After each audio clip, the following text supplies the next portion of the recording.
அனைவருக்கும் இனிய வணக்கம் நேர்களே, நண்பர்களே, மக்களே. இன்றைய விவாத நேரம் நிகழ்ச்சிக்கு அனைவரும் அன்போடு வரவேற்கிறோம். இன்றைக்கு நாம் எடுத்திருக்கக்கூடிய தலைப்பு, இந்தியா கூட்டணிக்கு வருமாறு விஜய்க்கு காங்கிரஸ் அழைப்பு. விஜய் மீதான நம்பிக்கையா, இந்தியா கூட்டணி மீதான அவநம்பிக்கையா? காங்கிரசின் அழைப்பு குறித்து தமிழிசை சவுந்தரராஜன் விமர்சனம்.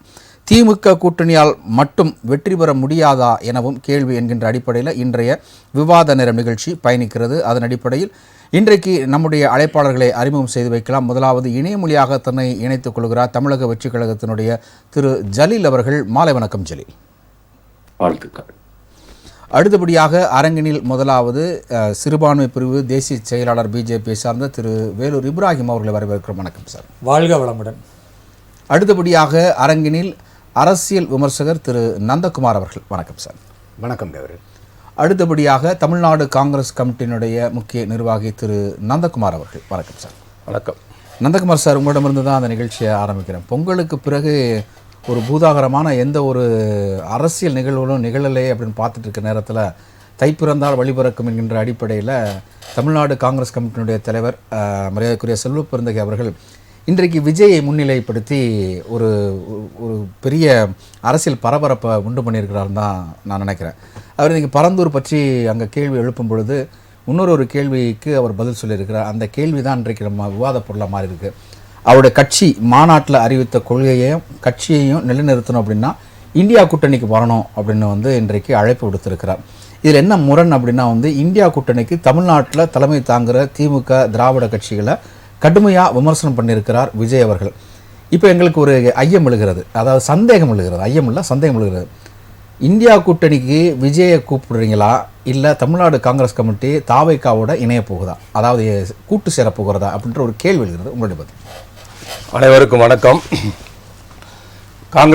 தமிழக காங்கிரஸ் கட்சியின் முன்னாள் தலைவர் திரு வாழப்பாடி ராமமூர்த்தி அவர்களின் 86வது பிறந்த நாளை ஒட்டி நடைபெற்ற விழாவில் கேட்கப்பட்ட கேள்விக்கு இன்றைய தமிழக காங்கிரஸ் கமிட்டியின் தலைவர் திரு ஜி செல்வ பெருந்தகை அவர்கள் ஒரு பதில் அளித்துள்ளார்.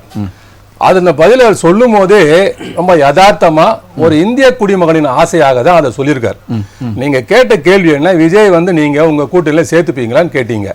கேட்ட கேள்விக்கு அவர் ஏற்கனவே அவரோட மாநாடுல என்ன சொன்னார், அதாவது ஜாதி மத பிரிவான சக்திகள் எதிராக செயல்படுவோம், நம்மோடு ஒருமித்த கருத்துள்ளவர்களுடன் சேர்ந்து பணியாற்றுவோம் அவர் சொல்லியிருக்கார். அதே நேரத்தில் இந்துத்துவ எதிர்த்தான ஒரு கொள்கையை அவர் கொண்டுள்ளார் அப்படின்னு எல்லாருக்கும் தெரியும். அப்படி இருக்கும்போது இந்துத்துவ எதிர்த்தான கொள்கை கொண்ட அவர் இந்தியா கூட்டணி சேர்ந்தால் நல்லது அப்படின்னு பொதுவாக அவர் சொல்லியிருக்கார். அது ஒரு தனிப்பட்ட மனிதனாக, ஒரு குடிமகனாக, பொறுப்புள்ள குடிமகனாக சொல்லியிருக்காரு. இப்ப இதுக்கு நம்ம வேறு அர்த்தம் சொல்லணும், இதனால தமிழிசை சொல்றதும் மற்ற வேற அர்த்தம் சொல்லணும், அதுக்கு அர்த்த பிரச்சனை நான் போறேன். சாதாரண குடிமகன் சொல்றது இவ்வளவு ஒரு பேசு பொருளாகிறது. ஒரு தேசிய கட்சியினுடைய மாநில தலைவர் சொல்லும் பொழுது இது அரசியல்ல மையப்படுகிறது, பேசு பொருளாக மாறுறது.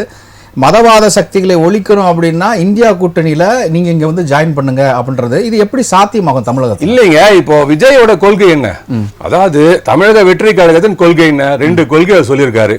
ஒன்னு மதவாத சக்தியில் எதிர்த்து, பிரிவான சக்தியில் எதிர்த்து நம்ம செயல்படுவோம் சொல்லியிருக்காரு. இன்னொன்னு நம்மளோட ஒருமித்த கருத்து உள்ளவர்களோடு நான் சேர்ந்து செயல்படுவோம், வருவோம் அரவணைப்போம், அவங்களோட கூட்டணி அமைத்து. நம்ம 3வது சொன்னதான் சொல்றீங்க. 2வது சொன்னது தமிழகத்தில் நிலவக்கூடிய அந்த பாசிச ஆட்சிக்கு எதிராக தான் நம்முடைய பயணமே இருக்கும். அதாவது பாசிசம் அப்படிங்கிறதுக்கு ஒரே ஒரு அர்த்தம் யாருன்னா பாஜக தான். புரியுதுங்களா? சரி, பாசிசம் அப்படின்னா அது பாஜக தான். நீ பாசிசமா பாயாசமா தான் சொன்னாரு. அவர் என்ன சொன்னாருன்னா, நீங்க அவங்கள பாசிசம் சொன்னா நீங்க என்ன பண்றீங்க அப்படின்னாரு. அப்ப உங்க கூட்டணி குறித்து தானே கேள்வியை முன் வச்சிருக்கிறார். இல்லையே, எங்க கூட்டணி குறித்து இல்ல, அவர் தனிப்பட்ட கட்சியை பார்த்து நீங்க பண்றது மாத்திரம் என்ன அப்படின்னு ஒரு கேள்வி கேட்டிருக்காரு. திமுக பார்த்து கேட்டிருக்காரு. திமுக பார்த்து கேட்டிருக்காரு. அவங்க நீங்க சொல்ற சொல்லலாம். இப்ப இன்னைக்கு தமிழ்நாட்டுல நிலவர கட்சி நிலவரப்படி பாத்தீங்கன்னா இன்னைக்கு தாவேகா ஒண்ணு அதிமுக கூட போனோம், அவங்க இல்லன்னு சொல்லிட்டாங்க. தாவேகா நிலைப்பாட சொல்லிட்டாங்க. ஆமா, அதிமுக பாஜக கூட கூட்டணி இல்ல அப்படின்ட்டாங்க. இப்போ தாவேகா தனித்து நிற்கப்படுகிறது இல்லையா? அப்படி தனித்து நிற்கும் போது நீங்களும் ஒரே கருத்தோடு தானே இருக்கிறோம், ஏன் நம்ம ஒன்னா சேர்ந்து கூட்டணி சிறப்பதா இருக்கலாம். அது இருக்கலாம். நான் என்ன சொல்றேன்னா இப்ப முதல் கருத்து என்னன்னா நீங்களும் ஒருமித்த கருத்துல இருக்கோம். அப்படி இருக்கும்போது நம்ம ஏன் வந்து தனித்தனியா நின்று ஓட்ட பிரிக்கணும்? ஒன்னா சேர்ந்து இந்த இந்தியாவை பாழ்படுத்தி கொண்டிருக்கும் இந்த நாசகார சக்திகளிலிருந்து நாம் பாசிச சக்தியிலிருந்து காப்பாற்றுவோம் வாங்க அப்படின்னு அவர் வந்து ஒரு குடிமகனா கேட்டிருக்காரு. இதுல எந்த தப்பும் கிடையாது. எல்லா மக்களுக்கும், தமிழக மக்களுக்கும், ஒவ்வொரு மக்களுக்கும் இந்த தேசிய விரோத சக்தியிலிருந்து நாட்டை காப்பாற்ற வேண்டும், பாசிச சக்தியிலிருந்து நாட்டை காப்பாற்ற வேண்டும், மக்கள் விரோத சக்தியிலிருந்து நாட்டை காப்பாற்ற வேண்டும் என்ற உள்ளம் அனைவரும் ஒன்றிணைந்து போராடுவோம் என்று பொதுவாக சொல்லியிருக்கார். என்ன தப்பு? தவறு இல்ல. இது உங்களுடைய கருத்து. நான் முதல் சுற்று கருத்தை நடத்துகிறேன். அடுத்து இணையமொழியாக இணைந்திருக்கக்கூடிய தமிழக வெற்றி கழகத்தினுடைய செயற்பாட்டாளர் திரு ஜலீல், உங்கள்கிட்ட வைக்கக்கூடிய ஒரு கேள்வி என்ன அப்படின்னா, தாவேக்கா இன்னும் வந்து அரசியல் ஆரம்பம், அந்த தேர்தல் என்கின்ற ஒரு ஆரம்பத்தில் அடியெடுத்தே வைக்கல. ஆனால் அங்கே இருக்கக்கூடிய தமிழகத்தில் இருக்கக்கூடிய கட்சிகள் கூட்டணி வைப்பதற்கும் தங்களோட கூட்டில் சேர்ப்பதற்கும் மிகப்பெரிய ஒரு ஆவர்த்தனமே இங்கே நடக்குது. இன்றைக்கு மரியாதைக்குரிய தமிழ்நாடு காங்கிரஸ் கமிட்டியினுடைய தலைவர் செல்வ பெருந்தகை அவர்கள் அழைப்பும் கொடுத்திருக்கிறார். இது தாவேக்காவா நீங்கள் ஒரு உறுப்பினராக எப்படி பார்க்குறீங்க? உங்களுடைய கருத்து? ஆமா, இன்னைக்கு வந்து தமிழ்நாடு காங்கிரஸ் கட்சியினுடைய மாநில தலைவர் அவர்கள் ஒரு நிகழ்ச்சியில் கலந்து கொண்டு பத்திரிகையாளர்களை சந்திக்கும் போது இந்த இந்த விமர்சனத்தை வச்சிருக்கிறாரு. அழைப்பு கொடுத்திருக்கிறாரு. இது அழைப்பா பாக்குறீங்களா, விமர்சனமா பாக்குறீங்களா? இல்ல, அப்ப அது வந்து கூட்டணிக்குள்ள இருந்துகிட்டு சும்மா, அதாவது தமிழக வெற்றி கழகத்தினுடைய ஒரே கொள்கை வந்து நோக்கம் என்னன்னு சொல்லிட்டோம். சகோதரர் நந்தகுமார் அவர்கள் இன்னும் சரியான புரிதலுக்குள்ள வரல, தமிழக வெற்றி கழகத்தின பத்தின புரிதலுக்குள்ள வரல.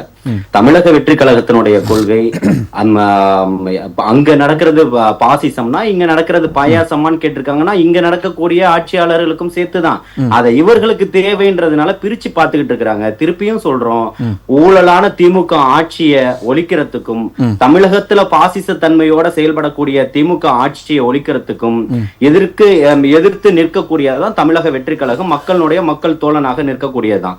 தமிழக மக்களுடைய மத்தியில மிகப்பெரிய பேராதரவும் வரவேற்பும் இன்னைக்கு இருக்கிறதுனால இருக்கக்கூடிய இந்தியாவினுடைய ஒன்றியத்தில் இருக்கக்கூடிய ஒட்டுமொத்த அரசியல் சக்திகளுடைய பார்வையும் இன்னைக்கு தமிழக வெற்றி கழகத்தின் மீது மட்டும்தான் இருக்குது. இன்னைக்கு அது விஜய் அப்படின்னு சொன்னாலே தமிழக வெற்றி கழகம் அப்படின்னு சொன்னா ஒரு சின்ன செய்தியாக இருந்தாலும் அது மிக மிக பெரிய ஒரு பரபரப்பு செய்தியாக மாறிக்கிட்டு இருக்குன்றதுதான் உண்மை. இன்னைக்கு அதை மையப்படுத்தி மட்டும்தான் ஒட்டுமொத்த அரசியல் நகர்வுகளும் இருக்கு. அதே போலதான் இதை பார்க்கணும். இதை சொல்றதுக்கு ஒரு சாமானியா ஒரு இந்திய பிரஜையா சொல்றதுக்கு தமிழ்நாடு காங்கிரஸ் தலைவர் சொல்ல வேண்டிய அவசியமே இல்லையே. கூட்டணி கட்சிக்குள்ள இருந்துகிட்டு நீங்க வரணும், கூட்டணியில சேரணும்னா பின்ன என்னடி அதுக்கப்புறம் என்ன சொல்றாரு? இது வந்து அகில இந்திய தலைமையினுடைய கருத்து இல்ல, என்னுடைய கருத்து, இங்க இருக்கக்கூடிய காங்கிரஸ் கருத்து இல்ல, இந்திய கூட்டணியுடைய தமிழக தலைவருடைய கருத்து அப்படின்றாரு. தொடர்ச்சியா தமிழக அரச விமர்சனம் பண்ணிக்கிட்டு இருக்கிறதுதான் தமிழக வெற்றி கழகத்தினுடைய இதா இருக்குது. அப்போ இவர் அந்த செய்திகள்லாம் பாக்குறது இல்லையா, படிக்கிறது இல்லையான்றது நமக்கு தெரியல. அப்ப எதன் அடிப்படையில இந்த கூற்றை வைக்கிறாருன்றது ஒரு கேள்வி எழும்புது. அப்ப திமுக கூட்டணியில இருந்து இவர் வராரா? இந்த ஆட்சியிலும் அதிகாரத்திலும் பங்கு நாங்க தரோம் தான் சொல்லியிருக்கோம். அப்போ தாவேகாவுடைய கூட்டணிக்கு காங்கிரஸ் ஆசைப்படுகிறதான்ற ஒரு கேள்வியோட தான் நம்ம பார்க்க வேண்டியதா இருக்கு.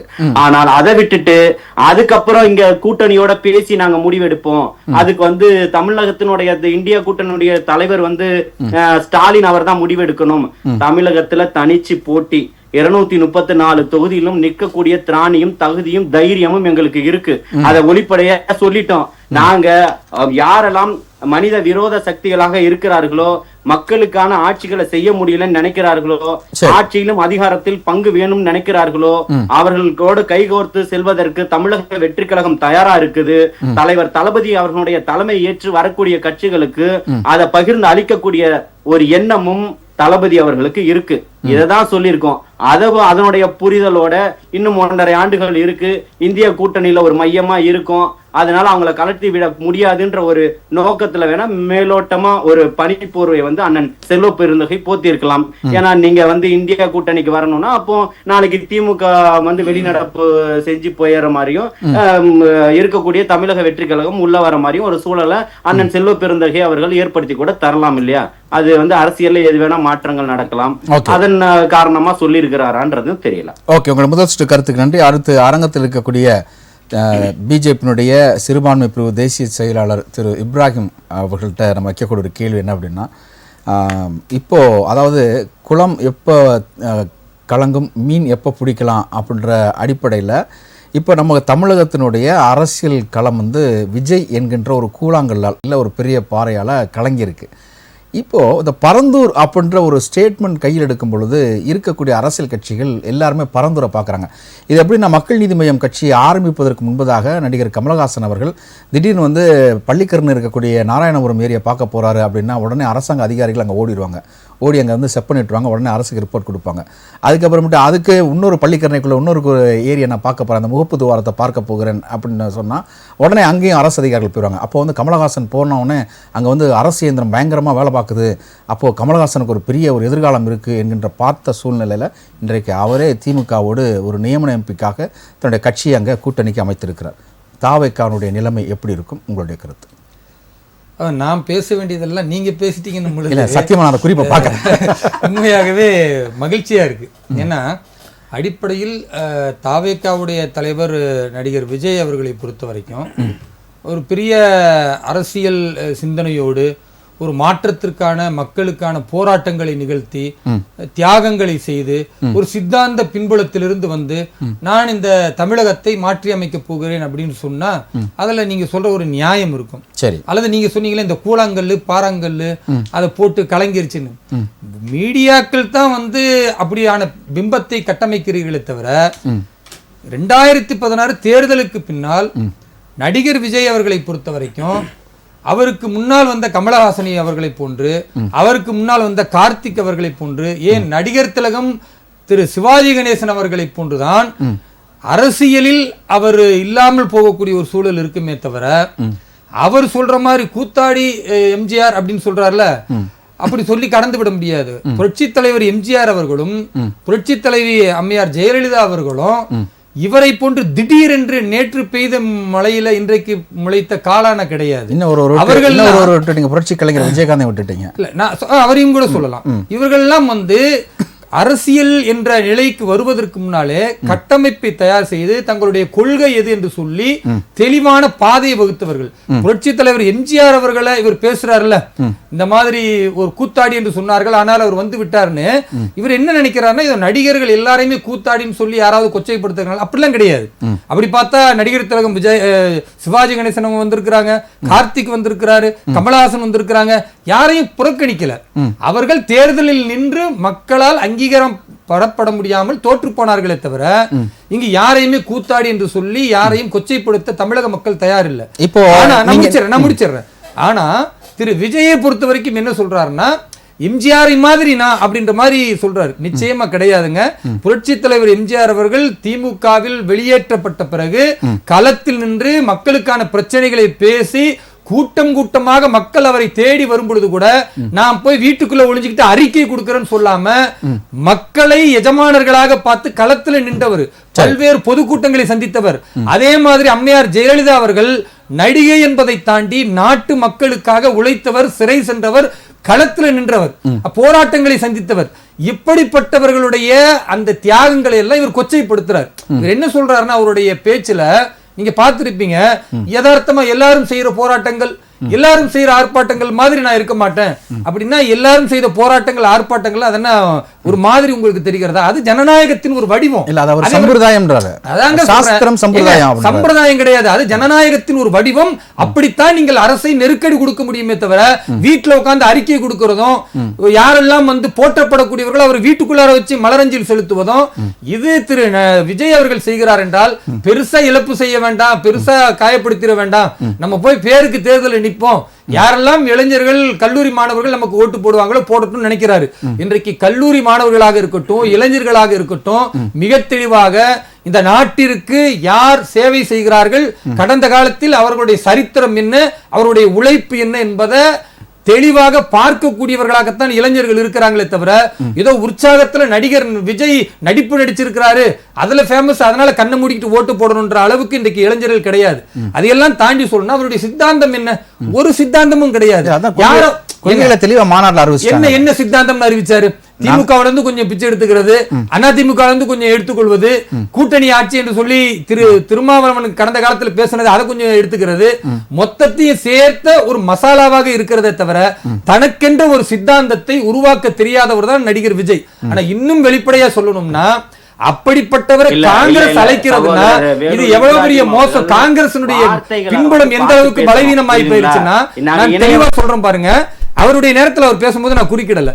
அதாவது காங்கிரஸ் எந்த அளவுக்கு பலவீனமா போயிருச்சுன்னா, தாங்கள் காமராஜர் ஆட்சி அமைப்புன்னு சொன்ன காங்கிரஸ் இன்றைக்கு நடிகர் விஜயை கூட்டணி கலைக்கிறது. எந்த அளவுக்குன்னா விஜயை பற்றி யார் அவர்கள் நல்ல கேட்டுங்க, திரு விஜய் சொல்றாங்க, அவங்க கட்சிக்காரர் சொல்றாரு காங்கிரஸ்ல நாங்க சேர மாட்டோம். ஆனா அவர் கூப்பிடுறாங்கன்னா காங்கிரஸ் எந்த அளவுக்கு பலவீனமா இருக்கு அப்படின்னு பாக்கணும். நாகரீகம் கருதி அவர் கொஞ்சம் கருத்து சொல்லட்டும். அவர் கருத்து சொல்லட்டும். அவர் டைம்ல நான் குறுக்கிட மாட்டேன். அதனால மக்கள் சொல்றது நம்ம பேசுவோம். இல்ல திரு ஜலீல் உங்களுக்கு நேரம் தரேன். ஜலீல் உங்களுக்கு நேரம் தரேன். பேசுற நேரத்தை அவர் பயன்படுத்தினா நான் எப்படி பதில் சொல்றது? நான் முதல்ல சொன்ன கூட்டு சேருங்க, வாங்க கூட நில்லுங்க. மணிப்பூர் சொன்னா அவரே கூட்டணிக்கு வாங்க. அத புரிஞ்சிக்காம பேசி காங்கிரஸ் அழைத்து அசிங்கப்படுகிறது. அழைக்காமலேயே அறியாமையில் திரு விஜய் அவர்கள் ஒரு பக்கம் புலம்பிட்டு இருக்கிறாரு.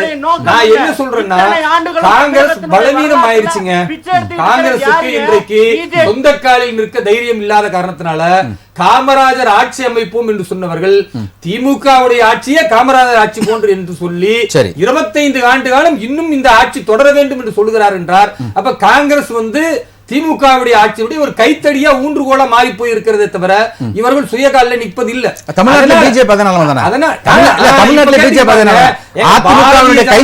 பிஜேபி திரும்பவும் சொல்றேன், பாரதிய ஜனதா கட்சி நடிகர் விஜய் மாதிரி வருவதற்கு முன்னாலே இருக்கிற பில்டப் கிடையாது.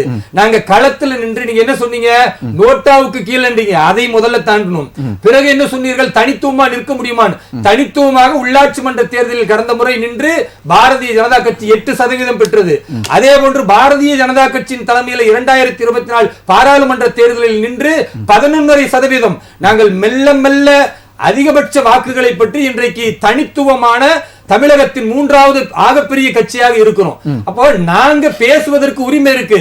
நடிகர் விஜய் போன்று பிம்ப அரசியல் நாங்கள் காட்டல. தகுதி வாய்ந்த தரமான சாதித்த புள்ளி விவரத்தை நிதர்சன அரசியல காட்டிக் கொண்டிருக்கிறோம். இந்த RSS பற்றியோ பேசலாம். அடுத்த அரங்கத்தில் இருக்கக்கூடிய தமிழகத்தினுடைய ஒரு டாப் அரசியல் விமர்சகர்கள் நம்முடைய அரங்கத்திற்கு சார், அதாவது நந்தகுமார் சார், இப்போ நீங்க பல்வேறு ஊடகங்களில் விஜயினுடைய வரவு அரசியல், அதனுடைய கணக்கு, யாருக்கு நஷ்டம் யாருக்கு லாபம் என்றதை நீங்க பல்வேறு தளங்களில் பேசியிருக்கீங்க. இப்போ என்ன அப்படின்னா, தமிழ்நாடு எடுத்துக்கொள்ளும் பொழுது தேசிய கட்சிகள் காங்கிரஸும் இருக்கிறது, பிஜேபியும் இருக்கிறது. ஆனால் அது மாநில கட்சிகளை சார்ந்து இருக்கிறது. இதில் என்ன ஒரு பியூட்டி அப்படின்னா, BJP once upon a time dependent to ADMK, Congress dependent to DMK, அப்புறம் கம்யூனிஸ்ட் 2 பார்ட்டிகள் தேசிய கட்சிகள் அவங்களும் டிபெண்டன்ட் டு இங்கே டிஎம்கே. ஆனால் இந்த தேசிய கட்சிகளையும் மாநிலத்தினுடைய கூட்டணி கட்சிகளையும் தாவேக்கா கணக்குகளை மாற்ற வைத்திருக்கிறதான்ற ஒரு அடிப்படை தான் இப்போ கேள்வி. ஏன்னா அவர் 2024 அரசியலுக்கு வரேன்னு அறிவித்தார். 2025 கட்சியின் பெயரை அறிவித்தார், உறுப்பினர் சேர்க்கையை அறிவித்தார், கொடியை அறிவித்தார், கொடியேற்றினார், அப்புறம் மாநாடு அறிவித்தார். அவர் தெளிவாக சொல்லிட்டாரு, 2026 தான் என்னுடைய தேர்தல் களம் அப்படின்னு. இப்போது அவன் பொதுச் செயலாளர் புஷி ஆனந்த் நேற்று கூட தன்னுடைய அவருடைய அறிவிப்பில் என்ன சொல்லியிருக்காருன்னா, இடைத்தேர்தலில் நாங்கள் புறக்கணிக்கிறோம் அப்படின்னு சொல்லியிருக்கிறார். இப்போ என்னுடைய கேள்வி என்ன அப்படின்னா, கூட்டணி கணக்கு மாறுகிறதா? தாவேகா, காங்கிரஸ், விசிக, கம்யூனிஸ்ட் பார்ட்டிகள் இவர்கள் ஒரு புறம், இல்லை அது இல்லை அப்படின்னா தாவேகா, நாம் தமிழர் கட்சி, இல்லை அதுவும் இல்லை அப்படின்னா தாவேகா, அதிமுக, தேமுதிக. ஸோ இந்த ஒரு 4 கேடரில் தான் தாவேக்கா பயணம் பண்ண முடியும். ஒரு அரசியல் விமர்சகராக எப்படி பார்க்குறீங்க? இதில் இன்றைக்கி தமிழக அரசியலில் 2026 விஜய் அவர்கள் ஒரு இம்பார்ட்டன்ட் ரோல் ப்ளே பண்ணுவாருங்கிறது தான் என்னுடைய எதிர்பார்ப்பு. ஆனால் அது இல்லை, அது ஒரு பிம்பம் அப்படின்றாரு திரு வேலூர். இல்லை, அவங்க அப்புறம் பிஜேபியில் இருக்கிறவங்க அவர் முதல்ல எதிரின்னு அனௌன்ஸ் பண்ணும்போதே மாநாட்டில் முதல்ல கொள்கை எதிரின்னு சொல்லிட்டு பிஜேபியை தான் ஃபர்ஸ்ட் எஸ்டாப்ளிஷ் பண்றாரு. அதுக்கப்புறம் தான் வந்து அரசியல் எதிரின்னு டிஎம்கேவை கொண்டு வர்றாரு. அப்போ எந்த இடத்துலையுமே இன்னைக்கு இப்ராஹிமோ இல்லை வந்து பிஜேபியில் இருக்கிற யாரும் வந்து இன்னைக்கு விஜய்க்கு வந்து ஒரு ஆதரவாக பேச முடியாது, திமுக காரங்களும் பேச முடியாது. ஏன்னா அவருடைய எதிராளிங்கன்னே இவங்க 2 பேர்த்த தான் ஐடென்டிஃபை பண்றாங்க. எப்படி வந்து தமிழ் தேசியமும் திராவிடமும் 2 கண்ணுன்னு சொன்னாரோ அந்த மாதிரி திமுகவும் பிஜேபியும் எங்களுடைய எதிரிகள்னு எஸ்டாப்ளிஷ் பண்றாரு. அப்போ அந்த மாதிரி இருக்கும்போது இப்ராஹிம் அப்படிதான் சொல்லி ஆகணும். ஆனா வந்து இன்னைக்கு அவர் விஜய் வந்து நேற்று பெய்த மழையில் முளைத்த காலானா இல்ல வந்து எஸ்டாப்ளிஷ்மெண்ட் ஆகிட்டே வராரா? அதாவது யாரா இருந்தாலுமே வந்து பிறந்த நாள்னு ஒண்ணு உண்டு, பிறந்த தேதின்னு உண்டு. யாருமே வந்து இன்னைக்கு நம்ம இப்படி இருக்கிற சூழ்நிலையில யாரும் வந்து உட்கார்றது இல்ல. எம்ஜிஆருக்கும் உருவாகி இருந்தாருனாலும் அவரும் உருவாகிறதுக்கு ஒரு முதல் நாள்னு ஒண்ணு இருந்திருக்கும். எப்பேற்பட்ட அரசியல் தலைவர்களா இருந்தாலும் மோடி அவர்களுக்கும் அரசியல்ல உருவாகிறதுக்கு முதல் நாள்னு ஒண்ணு இருந்திருக்கும். அந்த முதல் நாள் தொடக்க புள்ளின்னு இல்லாத எந்த ஒரு அரசியல்வாதியும் கிடையாது, எந்த ஒரு தனிநபருமே கிடையாது. அப்போ நம்ம வந்து அவங்க என்ன ஆரம்பிக்கிறாங்க, நேத்து பேஞ்ச மலையில வந்தாங்களா இல்ல முந்தா நேத்து பேஞ்ச மலையில வந்தாங்களாங்கிறத விட அவங்க அரசியலுக்கு வந்ததுக்கு அப்புறம் மக்கள் நலன் சார்ந்த அரசியலை எப்படி எடுக்க போறாங்க. இப்ப உதாரணத்துக்கு காங்கிரஸ் எடுத்துட்டீங்கன்னா 1985 வந்து இன்னைக்கு 2025 140 ஆண்டு காலம் முடிஞ்சது. ஆனா இன்னைக்கு அந்த மாதிரி காங்கிரஸே வந்து இன்னைக்கு பிஜேபி வந்து இந்த கடந்த 13, 11, 3 எலெக்ஷன்ல வந்து வனவாசம் போக வச்சிருக்காங்க இல்லையா. அப்ப யாரு முதல்ல வராங்கிறது முக்கியம் இல்லை, எந்த மாதிரி அரசியல்ல மக்கள் கிட்ட கொண்டு போய் சேர்த்த போறாங்க. அப்ப விஜய்க்கு வந்து ஆதரவு கொடுக்கறாங்களா இல்லையாங்கிறது விஜயனுடைய நடவடிக்கையை வச்சுதான் இருக்கு. அப்ப அவரு வந்து இதனால் வரைக்கும் வந்து பாத்தீங்கன்னா ஒர்க் ஃப்ரம் ஹோம் பொலிட்டீஷியன் மாதிரி இருக்காருங்கிறது தான் எல்லாத்தினுடைய விமர்சனமா இருந்துச்சு. அவர் தனிப்பட்ட முறையில கட்சி ஆரம்பிக்கிறதுக்கு முன்னாடி கூட அங்கங்க பிரச்சனைகளுக்காக தனிப்பட்ட முறையில போயிட்டு வந்ததெல்லாம் நம்மளால பார்க்க முடிஞ்சது. ஆனா இப்பதான் வந்து பரந்தூர் விமான நிலைய பிரச்சனைக்கு வந்து இன்னைக்கு அவர் போய் 20ஆம் தேதி இன்னைக்கு பர்மிஷன் கொடுக்கும் போது 910வது நாள் அது. அப்ப 910 நாள் இன்னைக்கு வந்து 20 கிராமங்களை சேர்ந்த மக்களுடைய வாழ்வாதாரம் பாதிக்கப்பட போது 5746 ஏக்கரா வந்து எடுக்க போறாங்க இன்னைக்கு ஏர்போர்ட்டுக்கு. அப்ப அந்த மாதிரி இருக்கும்போது இன்னைக்கு வந்து ஒரு போலீஸ் பர்மிஷனை கேட்டு இன்னைக்கு களத்துக்கு போறாருங்கும் போது விஜய் கிட்ட நம்ம வரவேற்க வேண்டிய ஒரு பார்வையா பாக்குறோம். என்ன காரணம்னா இன்னைக்கு பரந்தூர் விமான நிலையம் வந்து இன்னைக்கு 910 நாள் ஆக போகுதாங்கிறதே பல்லாயிரக்கணக்கான பேருக்கு தமிழ்நாட்டில் தெரியாது. அப்போ நீங்க இன்னைக்கு வந்து விஜய் அங்க போய் நிற்கும் போது எங்கடா போறாரு என்னடா பண்றாருங்கும் போது இந்த பரந்தூர் பிரச்சனை வந்து சாமானிய மக்களுக்கும் வந்து போய் சேரும். ஆனா இதுக்கு முன்னாடி வரைக்கும் விஜய் அவர்கள் வந்து அரசியல்ல எடுத்த நடவடிக்கைகள் வந்து எனக்கு நிறைய விமர்சனங்கள் உண்டு. நிறைய இடத்துல அவர் வந்து குரல் கொடுக்க வேண்டியதை வந்து குரல் கொடுக்காம அவர் வந்து மக்களுக்கான அரசியலை வந்து நீங்க சொன்ன மாதிரி இது சம்பிரதாய ட்வீட்டரா இல்ல சம்பிரதாய அறிக்கையாங்கிறதெல்லாம் வந்து அது ஏற்புடைய வாதம் இல்ல. அவரே என்ன சொல்றாரு, கவர்னர் பதவி வந்து தேவையில்லாத ஒண்ணுன்னு மாநாட்டில் பேசுறாரு. கடைசீட்ல வந்து இன்னைக்கு அண்ணா பல்கலைக்கழகத்துக்கு யார்கிட்ட போய் அப்பீலுக்கு போனாரு, அதே கவர்னர் கிட்ட போய் கொடுக்கிறார். அதே திமுக. அப்ப இது வந்து என்னன்னு கேட்டீங்கன்னாக்கா ஒரு முன்னுக்கு பின் முரணான ஒரு செயல்பாடுகள் இருக்கு. அதுக்கு இன்னும் வந்து தகுந்த நல்ல ஆலோசனைகளை எடுத்துக்கிட்டு மக்கள் நலன் சார்ந்த போராட்டங்களை வந்து முன்னுக்கு களத்துல வந்து நிக்கணும். ஏன்னா இன்னைக்கு விஜய் மாதிரி இருக்கக்கூடிய நீங்கள் கமலஹாசனை கூட உதாரணம் சொன்னீங்க, அவர் இங்க போனாரு அங்க போனாருன்னு கடைசியில் அவர் திமுகவுக்கு போயிட்டார்.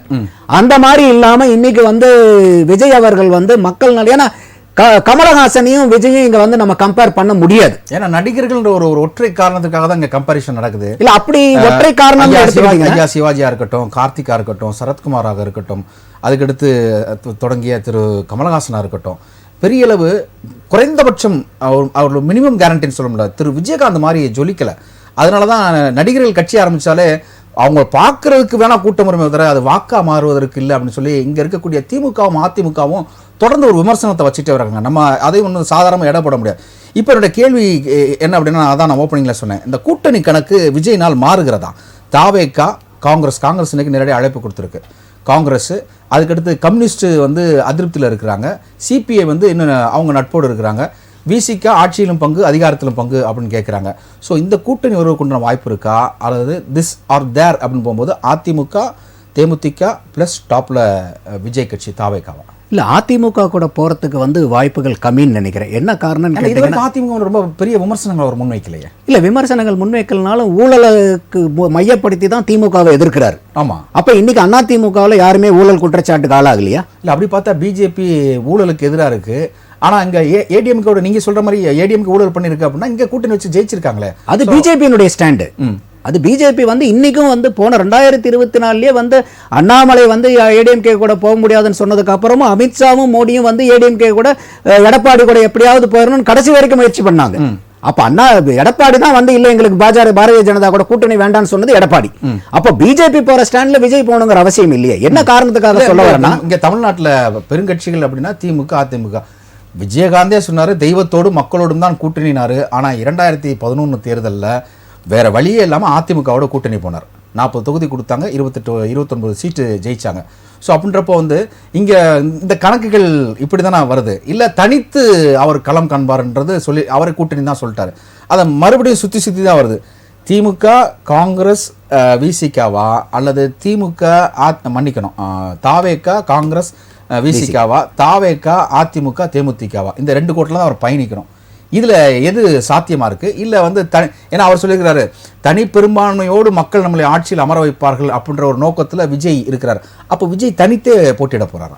இல்லை, அப்படி அவருக்கு வந்து முழுக்க 100% நம்பிக்கை இருந்துச்சுன்னா நாம் கூட்டணி ஆட்சிக்கு ரெடியாக இருக்கிறோம், வந்தீங்கன்னா நம்ம வந்து ஆட்சியிலும் பங்கு அதிகாரத்திலும் பங்குன்னு கொடுக்கணுங்கிற அந்த ஒரு டிக்ளரேஷனே தேவையில்லை. இல்லை, அதாவது நம்ம போகும்போது கடையில் எல்லாம் வாங்கிட்டு கருவேப்பிலை கொத்தமல்லி கொடுங்கன்னு கேட்போம், அது ஃப்ரீயாக தான் கொடுப்பாங்க.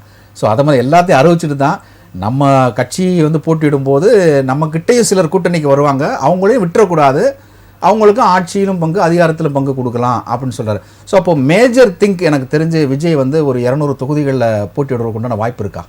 இல்லை, இன்றைக்கி வந்து விஜய் வந்து யதார்த்தமான கல அரசியலை புரிஞ்சிருக்காருன்னு நான் பார்க்குறேன். என்னன்னா தனிப்பட்ட முறையில், ஏன்னா எந்த கட்சியும் முதல் மாநாட்டில் அப்படி தானே சொல்லி ஆகணும், 234 தொகுதியில் எங்களால் ஜெயிக்க முடியாதுன்னு யாராவது சொல்லுவாங்கன்னு எதிர்பார்க்குறீங்களா? இல்லை, சொல்லிட்டு என்ன பண்றாரு, நம்ம கூட ஆட்சிக்கு கூட்டணிக்கு வருவாங்க இல்லையா, அப்படி வர்றவங்கள நம்மளும் ஆதரிக்கணும் இல்லையா, நம்ம குணம் அப்படித்தானே அப்படின்னு சொல்லிட்டு அதை ஒரு மறந்து போன மாதிரி மறுபடியும் ஞாபகப்படுத்துற மாதிரி ஒரு எம்பசைஸ் பண்ணி தான் அதை பேசுறாரு.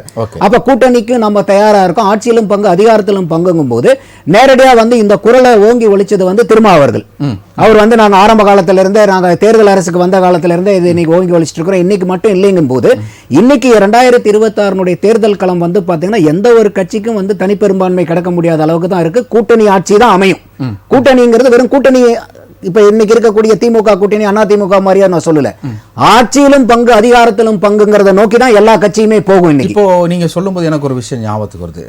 சமீபத்தில் நடைபெற முடிந்த ஒரு பிரபலமான திரு ஷோ அவர்கள் நடத்திய பத்திரிகையில் இப்போ குருமூர்த்தி ஆசிரியர் இருக்கார்.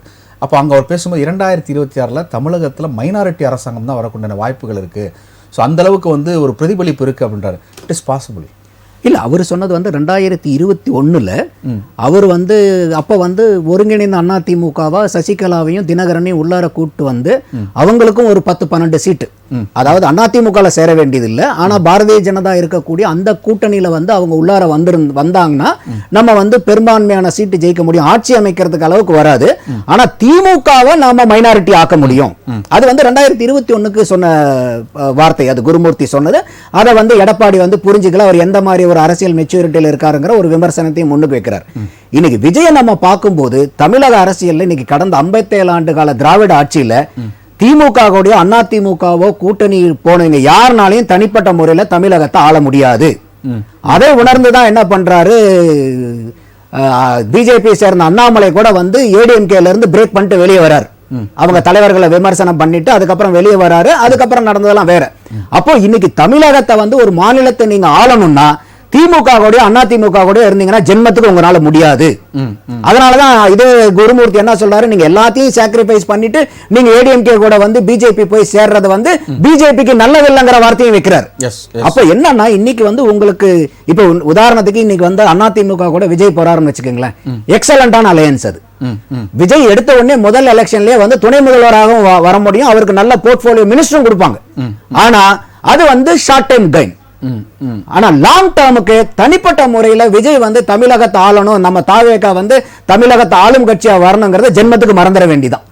ஏன்னா அதுதான் இன்னைக்கு 57 ஆண்டுகார வரலாறு. அப்ப யார் யாரெல்லாம் வந்து நீங்க திமுக அதிமுகவை எதிர்த்து கட்சி ஆரம்பிச்சு நீங்க சொன்ன எல்லாருக்குமே வந்து ஒரு காலகட்டத்தில் போய் அந்த கட்சிகளோட போய் கூட்டணிக்கு போகும்போது என்ன ஆகும்னா எங்களுக்கு திராணி இல்லைங்கிறத அவங்க வந்து டிஸ்பிளே பண்ண ஆரம்பிக்கிறாங்க. இப்ப விஜயகாந்த் போனாரு, எதிர்கட்சி தலைவர் ஆனாரு, 27 எம்எல்ஏ வந்துச்சு, கடைசியில் என்னாச்சு கட்சி? அப்ப அந்த மாதிரி நிலைமை இன்னைக்கு விஜய் அவர்கள் இதை சீர்தூக்கி பார்க்கணும். நமக்கு ஷார்ட் டேர்ம் கெயின் முக்கியமா, லாங் டேர்ம் கெயின் முக்கியமா? அப்ப இதை வந்து விஜய் வந்து தீர்க்கமா பண்ணும்போது அவருக்கு ஒரு நல்ல முடிவு கிடைக்கும். ஓகே, நம்ம திரு ஜலீல் நம்ம நிகழ்ச்சியில் பேசிட்டு இருக்கும்போது திரு வேலூர் இப்ராஹிம் அவர்கள் பேசும்போது குறுக்கிட்டு பேசுனீங்க, இப்போ அந்த கருத்துக்களை முன்வைக்கலாம். அதாவதுங்க அவர் வந்து சொல்லியிருந்தாரு, உங்கள்கிட்ட வந்து நம்ம இருக்கக்கூடியதுல இங்க கொஞ்சம் அங்க கொஞ்சம் பிச்சை எடுத்துக்கிட்டு இருக்கீங்க. அந்த நிலைமை வந்து தமிழக வெற்றி கழகத்துல இல்ல. நான் சொல்லல, பிச்சை எடுத்துக்கிட்டு இருக்காங்க. திமுக கொஞ்சம் பிச்சை எடுத்திருக்கிறாரு, அதிமுக வந்து கொஞ்சம் பிச்சை எடுத்திருக்கிறாரு அப்படின்னா இல்ல. அததான் சொல்றேன், அந்த சூழ்நிலை எங்களுக்கு இல்ல. அப்படி இருந்தால் அவர்கள் வந்து மாறி மாறி இப்ப விமர்சனம் செஞ்சுக்கிட்டு இருக்கிறாரு இல்லையா அண்ணன் இப்ராஹிம் அவர்கள் உட்கார்ந்து 2 அரசியல் கட்சிகளையும் விமர்சனம் பண்ணுவாரு, திமுகவும் விமர்சனம் பண்ணுவாரு, அண்ணா திமுகவும் விமர்சனம் பண்ணுவாரு. இவங்களுடைய ஆரம்ப புள்ளியே அண்ணா திமுக திமுகல இருந்து தான் தொடங்கி இருக்கு. இப்பவும் 5 எம்எல்ஏ இருக்கிறதுக்கு காரணம் அதே அண்ணா திமுக கொடுத்திருக்கிற இடம் தான். சரிங்களா, அதெல்லாம் மறந்துடக்கூடாது. இன்னைக்கு இவர்கள் வந்து விமர்சனம் பண்ணலாம், ஆனா தமிழக வெற்றி கழகம் விமர்சனம் பண்றதுலயும் பேசுறதுலயும் இவங்களால பொறுத்துக்க முடியாத ஒரு ஐடியாலஜிக்கலால இவங்க ஒரு அரசியல் பண்ணிக்கிட்டு இருக்காங்க. அதை வந்து அவங்க திருப்பி வாங்கிக்கணும். அதாவது இங்க போறாரு அங்க போறாரு, மணிப்பூருக்கு போனாரா இவங்களுடைய பிரதமர், ஒன்றியத்தினுடைய பிரதமர்? பொள்ளாச்சி மாணவிகள் பிரச்சனையில பிஜேபி எந்த அளவுக்கு கோர தாண்டவம் ஆடிட்டாங்க சொல்லுங்க பாப்போம். எல்லா களத்திலயும் சமூக செயற்பாட்டாளர்களா நாங்க இருக்கோம். இன்னைக்கு இருக்கக்கூடிய எல்லா பிரச்சனையும் கையில எடுத்து எல்லாத்தையும் பண்ணிக்கிட்டு தான் இருக்கிறோம். யாருக்கு இங்க அரசியல் கத்து தர்றதுக்காக யாரும் புதுசா வரல. நாங்களும் வேற்று கிரகத்துல இருந்து திடீர்னு வந்து ஒரு பறக்கும் தட்டுல இறங்கி எல்லா தொகுதிக்கும் ஆட்களை நிறுத்தல. இருக்கக்கூடிய தொண்டர்கள் எல்லா கட்சியிலும் ஏதோ ஒரு கட்சியில பயணிச்சுக்கிட்டு தான் இருந்திருப்பான். இப்ப தளபதியினுடைய அறிவிப்பை கேட்டு இருக்கக்கூடியவன் எல்லாம் ஒன்றா சங்கமிச்சிருக்கிறான். தமிழக மக்களோடு மக்களா கலந்திருந்தவன் இன்னைக்கு தமிழக வெற்றி கழகத்தின் மூலியமா பிரதிபலிக்கிறான். தளபதி அவர்கள் சொல்லக்கூடிய ஒவ்வொரு தகவலும் இன்னைக்கு தமிழகத்தினுடைய அரசியலை உருக்கி பார்க்குது. இந்திய அரசியல் உற்று நோக்கி பார்க்கக்கூடிய இடத்துலதான் இருக்கிறாரு. அன்பு சகோதரர் நந்தகுமார் விமர்சகர் இருக்கிறாரு. அவரு இப்ப சொன்னாரு எங்க என்ன ஆளுநர் வேண்டானாரு. இப்ப ஆளுநரை போய் சந்திச்சாரு. கடைசியா நானும் அவர் இருந்த ஒரு டிபேட்லயே அதுக்கு பதில் சொல்லிட்டேன். ஆளுநர் வேண்டாம்ன்றதுல நாங்க உறுதியா இருக்கோம், அதுல மாற்று கருத்து இல்ல. சரி, இன்னைக்கு இருக்கக்கூடிய இடத்துல ஆளுநர் இருக்காருன்றப்போ அதுக்கான அவருக்கு உண்டான மரியாதையை கொடுக்கதான் செய்யணும். ஆட்டுக்கு தாடியும் நாட்டுக்கு ஆளுநரும் சொன்னவர் தான் அண்ணா. அதே என்னுடைய கொள்கை வழிபாடா வந்துகிட்டு இருக்கிற கட்சி தனக்கு தேவையான அப்பெல்லாம் போய் பதவி பிரமாணம் செய்யுங்க, சட்டமன்ற கூட்டத்தொடரை தொடர்ந்து வைங்கன்னு போய் டெய்லியும் அழைப்பு கொடுத்துக்கிட்டு இருக்கு. நாங்கள் மக்கள் பிரச்சனைக்காக போயிருக்கிறோம். சரிங்களா, அதெல்லாம் நீங்க வந்து கருத்துல கொள்ளணும். இப்போ பரந்தூர் விமானம் நிலையத்துக்கு அவருக்கு போயிருக்கிறதும் மக்களுடைய மக்கள் பக்கம் நிற்கிறார், அதுவும் சொல்லியிருக்கிறார் நந்தகுமார் நண்பர் அவர்கள். அதையும் நான் வரவேற்கிறேன். புரியுதுங்களா? இதை போல் எல்லா பிரச்சனைகளும் தொண்டர்கள் வந்து களத்துல இறங்குறாங்க. பொதுச் செயலாளருடைய அறிவுறுத்தல் பேர்ல எல்லா மாவட்டங்கள்ல திருநெல்வேலியில நடந்த பிரச்சனைக்காக கூட, அந்த கோவில் நடத்துல இருக்கக்கூடிய வீடுகளுக்கான ஒரு பிரச்சனைகளுக்காக கூட அங்க வந்து பசங்க எல்லாம் களத்துல இறங்கி எல்லா வேலைகளுமே பார்த்திருக்கிறாங்க. கண்டினியூவாவே தொடர்ச்சியா போராட்ட களத்துலதான் மக்கள் எல்லாமே நின்றுருக்காங்க. ஓகே ஜலீல், இப்போ உங்க மேல வைக்கக்கூடிய ஒரு தாவைக்கு மேல வைக்கக்கூடிய ஒரு விமர்சனம் என்ன அப்படின்னா, தொடர்ந்து வீட்டுக்குள்ளேயே ஒர்க் ஃப்ரம் ஹோம் மாதிரி பொலிட்டிக்கல் பண்ணிட்டு இருக்கிறாரு விஜய் அப்படின்ற ஒரு விமர்சனம் உங்க மேல வைக்கப்படுது. அதையும் தாண்டி தமிழ்நாட்டில் ஆக்கப்பூர்வமான அரசியல் இன்னும் தொடங்குவதற்கு முன்பதாகவே விஜய் வந்து ஒரு பெரிய ஆளா ஊடகங்கள் நீங்க சித்தரிக்கிறீங்க அப்படின்னு ஊடகத்தின் மீது குற்றச்சாட்டு முன்வைக்கப்படுகிறது. இதுக்கு உங்களுடைய பதில் என்ன? நாங்க வந்து ஒர்க் ஃப்ரம் ஹோம் எல்லாம் பண்ணிக்கிட்டு இல்ல. புரியுதுங்களா? திருப்பியும் சொல்றேன், முதல்வர் வந்து கள்ளச்சாராய பிரச்சனைக்காக போனாரா கள்ளக்குறிச்சிக்கு? தங்கி ஸ்ரீமதியினுடைய பிரச்சனைக்காக போனாரா? ஏன் போகல? ஒன்றியத்தினுடைய முதல்வர் பிரதமர் அவர்கள் மணிப்பூர் பிரச்சனைக்காக போனாரா? அவர்களுக்குள்ள பிரச்சனைகளுக்கு ஒரு காரணத்தை தான் சொல்லிட்டு இருப்பாரு. தலைவர் தளபதி அவர்கள் 2025 பிப்ரவரி மார்ச்ல நேரடியான அரசியலுக்கு வரேன்னு முதல் மாநாட்டிலேயே பிரகடனப்படுத்தி இருக்கிறாரு. சரிங்களா? இவங்கள மாதிரி சொல்லிட்டு சொன்ன வாக்குறுதிகளை காப்பாத்தாம எல்லாம் போல தொடர்ச்சியா மக்கள் பக்கம் தான் நிக்கிறாரு. நாங்கள் மக்களுக்கு கொடுத்த இருங்க சொல்லிடுறேன். ஒரு நிமிஷம் இதுல எனக்கு கொஞ்சம் ஒரு கிளாரிபிகேஷன் அப்படியே இருங்க. திரு நந்தகுமார், அதாவது இவர் என்ன சொல்றாரு அப்படின்னா, அதை நீங்க உள்வாங்கியிருப்பீங்க. மணிப்பூரையும் சொல்றாரு, கள்ளக்குறிச்சியும் சொல்றாரு, வேங்கை வயல விட்டுட்டாரு. சோ நீங்க கூட்டணி கட்சியா இருக்கீங்க, இது அப்படி மணிப்பூருக்கு மட்டும் வேங்கை வயல விட்டதை நீங்க ஞாபகப்படுத்துறீங்க? என்ன இல்ல, அது சொல்லித்தானே ஆகணும். மணிப்பூருக்கு கொடி பிடிக்கிற இண்டி கூட்டணி இது போன்ற பிரச்சனைகளுக்கு முன் வருவதில்லை என்ற ஒரு குற்றச்சாட்டு இருக்கு. இல்லைங்க, இப்போ அதாவது வந்து சில விஷயங்கள் வந்து முன்கூட்டியே வந்து நீங்கள் வந்து இந்த மாதிரி ஆக்ஷன் எடுங்க அப்படின்னு சொல்றதை வந்து ஒரு சிலது வந்து போராட்டமாக செய்கிறாங்க, ஆர்ப்பாட்டமாக அறிவிக்கிறாங்க. ஒரு கூட்டணி கட்சியில் ஒரு நல்ல ஒரு நட்பு ரீதியாக பழகிட்டு வரும்போது அண்ணா இது கொஞ்சம் வந்து நீங்கள் வந்து தீவிரமான ஒரு நடவடிக்கை எடுங்க, இது வந்து விபரீதமாக போயிட்டு இருக்கு அப்படின்னு சொல்றதை வந்து சொல்லிட்டு இருப்பாங்க. அந்த மாதிரி சில விஷயங்கள் வந்து அப்பப்பெல்லாம் சட்டமன்றத்தில் மீட் பண்ணுறாங்களோ மற்ற நேரத்தில் மீட் பண்ணுறாங்களோ அந்த இடத்துல சொல்லியிருப்பாங்க. அது கொண்ட நடவடிக்கை அந்த அரசாங்கம் எடுத்துட்டாங்க. இப்போ மணிப்பூருங்கிறது வந்து பார்த்தீங்கன்னா ஒரு வந்து எப்படின்னா வந்து ஒரு இந்தியாவில் இப்படி ஒரு கொடூரம் நடந்ததை வந்து உலகத்துக்கு வந்து ஒரு சின்ன ஒரு என்ன சொல்றது ஒரு வீடியோ கிளிப்பிங்கால தான் வெளியில போனது. அப்போ வந்து கிட்டத்தட்ட பாத்தீங்கன்னா ஒரு 80 நாளா நடத்தப்பட்ட ஒரு கொடூரத்தை ஒரு வீடியோ கிளிப்பிங்கால வெளிநாட்டுக்கு முழுக்க உலகம் முழுக்க போனது. அப்படியாப்பட்ட ஒரு கொடூரம் நடந்து இன்னைக்கு வந்து அந்த சிஎம் சொல்றாரு நான் மன்னிப்பு கேட்கிறேன், 6000 துருப்புகள்ல திருடிட்டு போயிட்டாங்க, அதுல 3000 துருப்புகளை கொண்டு வந்துட்டாங்க, 250 பேர் செத்து போயிட்டாங்க, பல பெண்கள் பாலியப்படுத்திட்டாங்க, அதுக்காக நான் வந்து பகிரங்க மன்னிப்பு கேட்கிறேன்னு வந்து அந்த பிரேன் சிங் வந்து ஒரு மன்னிப்பு கேட்கிறாரு. ஒரு சிஎம் வந்து கிட்டத்தட்ட 2 வருஷம் கழிச்சு மன்னிப்பு கேட்கிறாருன்னா அதை பார்த்து கொண்டு ஒரு ஒன்றிய அரசு இருக்கணுமா? அப்ப பிஜேபி அரசாங்கம் அங்க ஃபெயில் ஆச்சுன்னு சொல்றீங்க? மொத்தம் ஃபெயிலியர் சார். சரி, பிஜேபி அரசாங்கம் மணிப்பூர்ல மொத்தம் ஃபெயிலியர் இல்ல, இந்தியா முழுக்க எல்லா விதத்திலும் ஃபெயிலியர். அத வந்து இப்போ 2 நாளைக்கு முன்னாடி நம்மளது பாரத பிரதமர் ஒத்துக்கினார். நான் கடவுள் அவதாரம் அல்ல, நான் மனிதன் தான், மனிதனால் தப்பு செய்ய முடியும், நான் செஞ்ச தப்பு மன்னிச்சுக்குங்க. அப்புறம் எத்தனை தப்பு பண்ணுவீங்க? கடந்த 2014 இருந்து தொடர்ந்து தப்பா பண்ணி இன்னைக்கு ஜிடிபி வந்து என்ன தெரியுமா சொல்றாங்க, உலக வங்கி என்ன சொல்றாங்க, நீங்க பேப்பர்ல பாருங்க, 2 வருஷம் கழிச்சு தான் இவங்க வந்து 6% வருவான்றாங்க. சரி, இல்ல நீங்க ஒரு முக்கியமான ஒரு விஷயம் சொல்லிருக்கீங்க, அதுக்கு நான் கொஞ்சம் கிளாரிபிகேஷன் கேட்கணும். திரு இப்ராஹிம் சார், மணிப்பூர்ல அங்க இருக்கக்கூடிய முதலமைச்சரே மன்னிப்பு கேட்டுக்கிறாரு அப்படின்றப்ப டோட்டலா வந்து மணிப்பூர்ல மட்டும் இல்ல ஆல் ஓவர் இந்தியால பிஜேபி ஃபெயில் ஆயிருக்கு அப்படின்றாரு. அதாவது காங்கிரஸை பொறுத்த வரைக்கும் பொய்யை தவிர எதுவுமே பேசியதில்லை என்பதுதான் நிதர்சன உண்மை. அதனாலதான் தொடர்ந்து பாரத மக்கள் காங்கிரஸ் மன்னிப்பு கேட்டது பொய்யா? நான் முடிச்சுக்கிறேன். நீங்க பொய் சொல்லாதீங்க. அப்ப அவரு மன்னிப்பு காப்பீங்க, அப்ப உங்களுக்கு தகவல் தெரியலையா? மன்னிப்பு கேட்டது பொய்யா? சரி, ரைட், ஓகே. பிரதமர் அவர்கள் மன்னிப்பு கேட்டிருக்கிறாரு. திரும்பவும் சொல்றேன், பிரதமர் அவர்கள் மன்னிப்பு கேட்டார் என்று சொல்வதே பொய். பேப்பர் எடுத்து பாருங்க, எந்த ஆதாரமும் இல்ல. பேப்பர் எடுத்து பாருங்க, ஆதாரம் இருந்தால் பேப்பர் எடுத்து பாருங்க. ஏங்க பாட்காஸ்ட் ஒளிபரப்புல அந்த நிருபர் கேக்குறாரு, நீங்க நாங்க அவர் சொல்ற பாருங்க இருங்க. சரி, நீங்க கேள்வி முன்வச்சிட்டீங்க, பதில் வாங்க. திமுக கூட்டணியில் இருப்பதனால அவர்கள் எப்படி சொல்லாதது எல்லாம் சொன்னதாக, சொன்னதை எல்லாம் சொல்லாதது மாதிரி பேசுவாங்களோ அந்த நோய் இப்ப காங்கிரஸுக்கும் வந்திருக்கு.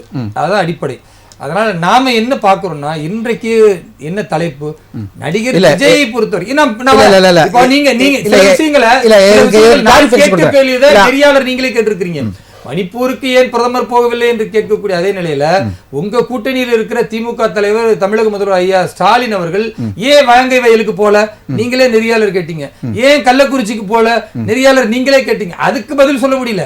அதுக்கு நாங்க சட்டமன்றத்துக்குள்ள போவோம், நாங்க அப்ப பேசிக்குவோம், அப்ப தெரியும். அப்ப பாராளுமன்றத்துக்கு நீங்க போங்க, அப்ப பிரதமர்கிட்ட சொல்லுங்க, அது தெரியாதா? அது இல்லைங்க. அதாவது உங்களுக்கு ஒரு விஷயம் என்றால் அதை மாற்றி பேசுவதும், அதே எதிர்கட்சிக்கு வந்தால் அதை திருத்தி பேசுவதும் காங்கிரஸ் உடைய வழக்கம். நாங்க அதை பேசவே வரல. அடிப்படையில் என்ன பார்க்கணும்னா, இன்றைக்கு காங்கிரஸ் வலுவிழந்திருக்கிறதா? ஆம். அதனாலதான் விஜயை கூப்பிடுறாங்களா? அதனாலதான் விஜயை கூப்பிடுறாங்க. இதுல கொடுமை என்னன்னா, இவங்க என்ன சொல்றாங்க, விஜய்க்கும் எங்களுக்கும் ஒரு புரிந்துணர்வு இருக்கு. என்ன புரிந்துணர்வு இருக்கு? அவர் தான் திரும்பவும் சொன்னாரு, நீங்களே சொல்றீங்க பாசிசமா பாயாசமான்னு பேசினாரான். திரும்பவும் சொல்றேன், விஜய் அவர்கள் எந்த இடத்திலாவது பிஜேபி பாசிசம் சொன்னாரா அல்லது ஆளுங்கட்சி பாசிசம் சொன்னாரா? மதவாத கட்சி. எங்களுக்கு 2 எதிரிகள் ஒன்று நாட்டை ஆளுகிற மதவாத கட்சியும் பிஜேபி. நீங்களா எப்படிங்க உத்தரவாதம் குத்துவீங்க? பாரதிய ஜனதா கட்சிக்கு அர்த்தம் என்னங்க? பாரதியர்கள் அனைவரும் உள்ள கட்சிக்கு பேர் பாரதிய ஜனதா கட்சி. சப்கா சாத் சப்கா விகாஸ், எல்லோரையும் அரவணைத்து எல்லோருக்குமான வளர்ச்சி என்று பாரதிய ஜனதா கட்சி சொல்லுதுன்னா இது மதவாத கட்சியா? வசுதெய்வ குடும்பம், எல்லோரும் ஒரு தாய் மக்கள். வசுதெய்வ குடும்பம் 5%. வசுதெய்வ குடும்பம் 5%, மீதி 95% எங்க? அப்ப நீங்க 5%க்காக நாடு நடத்துறீங்களா? 95% நாடு நடத்துறீங்களா? வசுதெய்வ குடும்பம் 5%, மீதி 95% அதைத்தான் ராகுல் காந்தி தலைவர் சொல்றாரு. நாங்க வந்து ஆர்எஸ்எஸ் எதிராகவும் பிஜேபிக்கு எதிராகவும் இந்த பாசிச அரசுக்கு எதிராக நான் போராட வேண்டியிருக்கிறாரு. அப்போ சுதந்திரம் வந்தது ராமர் கோயில் தந்ததுக்கு அப்புறம் சுதந்திரம் வந்ததா? அப்போ அரசியல் எது பதில் அவர் கேட்டாரு, அதுக்கு சொல்றதுக்கு முன்னாடி இன்னொருத்துக்கு தாவர நீங்க திருப்பி வசுதேவ குடும்பம் உங்களோட குடும்பங்க. நீங்க 95% பதில் சொல்லுங்க. இன்னைக்கு வந்து நீங்க கேள்வி முன் வச்சிட்டீங்க, பதில் சொல்லுங்க திரு இப்ராஹிம். ஒரு அடிப்படை நாகரிகம் என்னன்னா, நான் பேசும் பொழுது அவர் அமைதியா இருக்கணும். நீங்க போய் பேசாதீங்க, நீங்க இப்ப இல்லவே இல்லன்னு பேசாதீங்க. இல்ல நீங்க இல்ல நீங்க நீங்க போய் தான் பேச சொல்லலாம். நான் என்னைக்காவது நீங்க போய் பேசுறீங்க, நீங்க போய் பேச சொல்லிருக்கா பேப்பர்ல வந்ததும் நியூஸ்ல வந்து நான் சொல்றேன். சரி ஓகே, அத நீங்க சொல்லுங்க. அத அடிப்படையில சரி ஓகே, அத அடிப்படையில ஒரு நிமிஷம் அனுமதிக்கலாம். குறுக்கீடு இல்லாம 2 நிமிஷம் நான் சொல்லிக்கிறேன். காங்கிரஸை பொறுத்த வரைக்கும் அவர்கள் ஒரு நிலையான கொள்கை உடையவர்கள் இல்ல. அவர்களுக்கு என்ன விஷயத்தை எடுத்தாலும் தோத்து போறாங்க. ஓபிசின்னு எடுத்தாங்க, தோற்று போனார்கள். சாதியவாரி கணக்கெடுப்புனாங்க, தோற்று போனார்கள். அதே மாதிரி ஒவ்வொரு இடங்கள்லயும் இப்ப மராட்டியத்துல போய் மராட்டியர்களை ஒன்றிணைக்கணும்னு நினைத்தாங்க, தோற்று போனார்கள். ஹரியானாவிலும் அதே போன்று சாதிய ஒன்றிணைப்பு நினைத்தாங்க, தோற்று போனார்கள். எங்களை பொறுத்தவரை சாதி மத இன பாகுபாடு இல்லாம அனைவரும் பாரத தாயின் பிள்ளை நாங்க சொல்றோம்ல, அதில் தான் நாங்கள் மதவாதத்தை வென்று சாதியவாதத்தை வென்று நாம் அனைவரும் ஒன்றுபட்ட ஒருதாய் மக்கள் சொல்றோம், வெற்றி பெறும். ஆனா நீங்க சொல்றீங்க, இப்போ தாவேக்கால இருந்து பேசினாரு சகோதரர் ஜலீல், அவர் என்ன சொன்னாருன்னா, நீங்க சொல்றீங்க திமுகவிலிருந்து கொஞ்சம் பிச்சை எடுக்கிறோம், அண்ணா திமுக பிச்சை எடுக்கணும், அப்படியெல்லாம் நாங்கள் கிடையாது அப்படின்னாரு. நான் சொல்றேன், உங்களுக்கு என்ன நிலைப்பாடு இருக்கு? நீட் விஷயத்துல என்ன நிலைப்பாடு? திமுக அதிமுக என்ன நிலைப்பாடு? அதுதான் உங்க நிலைப்பாடு. கவர்னர் விஷயத்துல என்ன நிலைப்பாடு? திமுகவும் அதிமுகவும் என்ன நிலைப்பாடு? அதுதான் நடிகர் விஜயுடைய நிலைப்பாடு. அதே மாதிரி பொது சிவில் சட்டத்தில் என்ன நிலைப்பாடு? திமுகவுக்கும் அதிமுகவும் என்ன நிலைப்பாடு? அதுதான் உங்கள் நிலைப்பாடு. ஒரே நாடு ஒரே தேர்தல் என்ன நிலைப்பாடு? திமுகவிற்கும் அதிமுகவிற்கும் என்ன நிலைப்பாடு? அதுதான் உங்களுடைய நிலைப்பாடு. வக்ஃப் திருத்த சட்ட மசோதாவில் என்ன நிலைப்பாடு? திமுகவிற்கும் அதிமுகவும் என்ன நிலைப்பாடு? அதுதான் உங்கள் நிலைப்பாடு. சிஏவில் என்ன நிலைப்பாடு? திமுகவிலும் அதிமுகவுக்கும் என்ன நிலைப்பாடு? அதுதான் உங்கள் நிலைப்பாடு. இப்படி 100 சொல்லுவேன். எல்லாத்தையும் திமுக அதிமுக சொல்றது அப்படியே காப்பி பேஸ்ட் பண்ணிக்கிட்டு புதிய வார்த்தைகளை போட்டா உங்களுக்கு நீங்க பெரிய புரிதலா? நான் திரும்பவும் சொல்றேன், நடிகர் விஜயை ஊடகங்கள் பிம்பப்படுத்துகிறதே தவிர அவருக்கென்ற ஒரு சுய சித்தாந்தம் கிடையாது, அவருக்கென்ற தனி பாதை கிடையாது, அவருக்கென்ற தனி புரிதல் கிடையாது. ஒரு அரசியல் அறிவற்ற ஒரு புதியவராக இருக்கிறார். அவர் வளரணும்னு நாங்க நினைக்கிறோம், அவர் கற்றுக்கொள்ள வேண்டும் என்று நினைக்கிறோம். ஆனால் அவர் வந்தால் ஏதோ பெருசா மாற்றம் நிகழ்ந்துவிடும் என்று தமிழகத்தில் ஒரு பிம்பப்படுத்துகிறார்கள் என்றால் அதை ஏற்றுக்கொள்ள முடியாது. சித்தாந்த பின்புலம் என்பது அறவே நடிகர் விஜய்க்கு கிடையாது. ஓகே, நம்ம பேசலாம். திரு அரசியல் அமைச்சர் நந்தகுமார், அதாவது இந்த இந்தியா கூட்டணி வந்து இப்ப விஜய் அழைப்பு கொடுத்திருக்கனால விஜய் மீது இருக்கிற நம்பிக்கையா இல்ல இந்தியா கூட்டணி மீது இருக்க அவநம்பிக்கையான நம்ம ஒரு டேக்லைன் நம்ம கொடுத்துருக்கோம். இப்போ தமிழகத்தில் மட்டும் இந்தியா கூட்டணி வலுவாக இருக்கிறது, அது திமுக பேஸ்டு அப்படின்றனால. இப்போ நம்ம தேசிய அளவில் பார்க்கும்பொழுது ஒவ்வொரு மாநிலங்களும் இந்தியா கூட்டணியினுடைய நிலைப்பாடு வேற இருக்குது. கேரளா போனோன்னா அது வேற நிலைப்பாடு, டெல்லி போனால் அது வேற நிலைப்பாடு, பஞ்சாப் போனால் அது வேற நிலைப்பாடு, ஹரியானா போனால் அது வேற நிலைப்பாடு என்கிற அடிப்படையில் இருக்குது. இப்போது தமிழ்நாட்டில் இந்தியா கூட்டணியை வேறு விதத்தில் ஸ்ட்ராங் பண்ணணும் அப்படின்றதுக்காக இந்த விஷயங்கள் முன்வைக்கப்படுகிறது. ஏன்னா ராகுல் காந்தியினுடைய பாரத் ஜோடா யாத்திராவில் போய் கலந்துக்கிட்டவர் திரு விஜய் அவர்கள், அவருக்கு வாழ்த்தும் சொல்லிட்டு வந்தார். விஜய் கட்சி ஆரம்பிக்கிறது ராகுல் காந்தி சொல்லுதான்னு சொல்லிட்டு ஒரு பூடகமும் வந்து உலா வந்துட்டு இருக்கு. சொல்லுங்க, இப்போ சொல்லுங்க, இது காங்கிரஸ் இப்போ தான் வந்து பூனைக்கு மணி கட்டுகிறதா? இது 2 விதத்தில் பார்க்குறேன். ஒன்று வந்து தமிழ்நாட்டு அளவில், இன்னொன்று ஆல் இண்டியா லெவலில். இப்போ வந்து மௌன ராகம்னு ஒரு படத்தில் வந்துச்சு, அதில் வந்து கார்த்திக் வந்து மிஸ்டர் சந்திரமௌலின்னு கை காமிச்சிட்டே இருப்பார். ஆமாம், அந்த மாதிரி இப்போ என்ன பண்ணுறாருன்னா பெருந்தகை வந்து மிஸ்டர் விஜய்னு கை காமிக்கிறாரு. என்ன நீங்கள் வந்து திருமாவளவனை மட்டுமே நீங்கள் பார்த்து எங்கே பார்த்தாலும் அவருக்கு வலை போடுற மாதிரியே தெரியுது, நாங்களும் இங்கே உட்காந்துருக்கோம், எங்களையும் கொஞ்சம் பாருங்க அப்படிங்கிறது ஒரு தமிழ்நாட்டு லெவலில் பார்க்குறேன்.